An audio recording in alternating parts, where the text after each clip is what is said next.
energy vampire. You know, people are stealing, they're stealing your energy, they're stealing your chi, your life force vitality, the invisible particles that bring us alive within life and bring us alive into the world.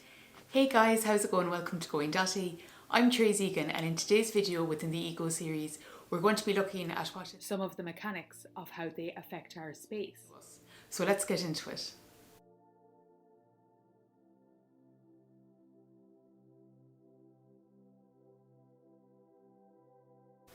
What happens with an ego is we often get absorbed into their world because they see us as being a part of their world. We are a character within the script of their life, and they treat us in such a manner.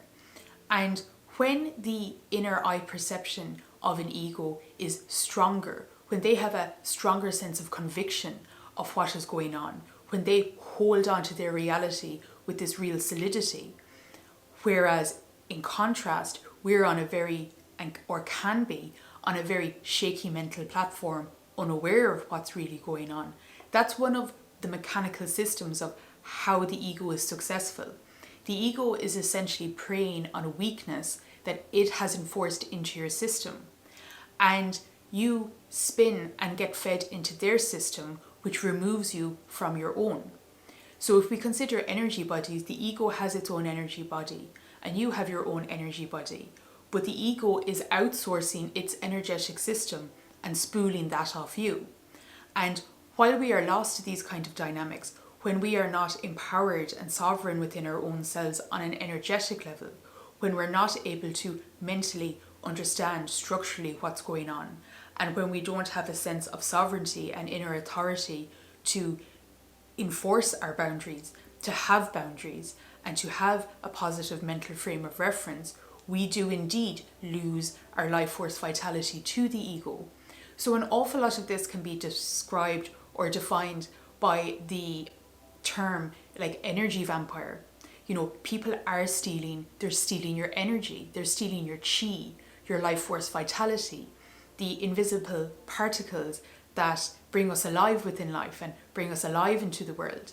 And what we find with the ego doesn't know how to access these particles. It doesn't know how to open up into that space because it is not fulfilling the threshold or the requirements. One of the things that we say about the ego is that it cannot command the particles of life, the particles of light, and yet it seeks these things. So the ego will seek this in the world around them. It will take it from other people as resources, let's say through mirroring, when they pull from a mirror, and it enforces its chi particles and patterns onto others for them to live out and fulfill through projection. So it's this energetic structure that is the mechanical reason of why all of these things come into effect. And learning about the energetic system in a very simple basic form for yourself to understand your own system and force field, and also be able to appreciate that the force field of other people affect us, really helps when we are building within ourselves, when we're learning what we are, when we're learning how to be, when we're learning how to hold ourselves, and also to understand why we keep on finding ourselves getting into these situations and circumstances. One of the things that we can say about the ego in this kind of dynamic is they throw their subjectivity over, onto, around, and behind you. And instead of being in a natural moment shared between two people, equal balance, everybody having their own thing going on, and just generally having a healthy, positive mentality towards the other person, what happens with an ego is when an ego comes around and perceives another individual, their energy doubles up. They perceive themselves as now receiving a moment, which is actually something that they're pulling from the other person. So the ego is experiencing a double up of energy, and that means that you will be receiving the experience of all your energy being depleted. We can feel very drained after we've spent time with an ego.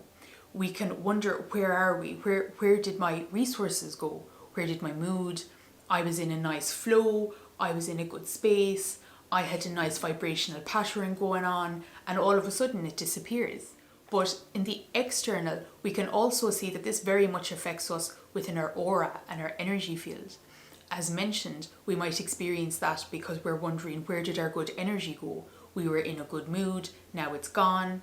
Where is it gone? Why can't I get it back? Part of the reason of that is because when we lose energy to the ego, it's up to us to rebuild that energetic resource within ourselves. So this is where processing comes into place. We step away from these moments and situations, we think about it, we deconstruct what occurred, we re-establish, and we understand with a new layer of perspective what really went on. And we go through the whole system of processing, which we'll talk about later on within the healing series. But what we can generally say about the ego is that it really hampers our aura. It diminishes our space. When you're being, let's say, projected on by an ego, the ego projects into your personal space its narrative. And in that moment, your personal space evaporates and disappears.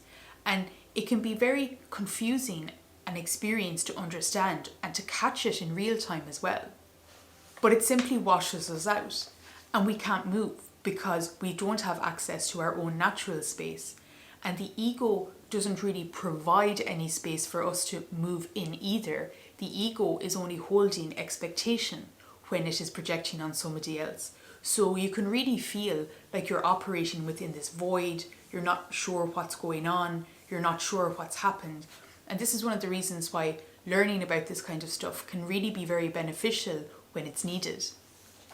Not only does the ego affect us within our space, but it also affects our future creative potential.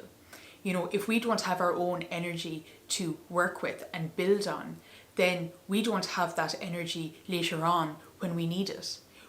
There's a lot of invisible resources that we need to be able to create in this world, to hold ourselves a certain way and to enact so that we get things done. And what we find with an ego is the ego takes all of these particles from us. It's slow and it's insidious, but our system is a whole system. So if there is darkness and shadow in our inner life and our inner worlds, or in our external life and our external world coming from an ego, because we are caught in a dynamic with an ego, because our energy is being sucked from us, it's being taken from us, it's being siphoned, this is going to have effects on the rest of our system as well. We'll look at within the creative series how we create, what creation is and how to go about it. But needless to say, having access to our own life force energy, our own self and our own life force vitality, having a clear headspace, having a clear vision and a clear point of perception are all basic vital ingredients to be able to create. And these are the very same said ingredients that the ego will most readily take from us. These elements of creation are the very things that the ego does not want to put into motion itself and seeks to be fulfilled in from the external world. Thanks very much for joining me today on this video. I hope you found it useful. Please do let me know in the comments below if there's anything else that you'd like me to get into more specifically. Like the video if it's been useful, because that's a really good biofeedback tool, and please subscribe to the channel if you found that it is of use to you. I hope to see you guys again, and I'll talk to you soon.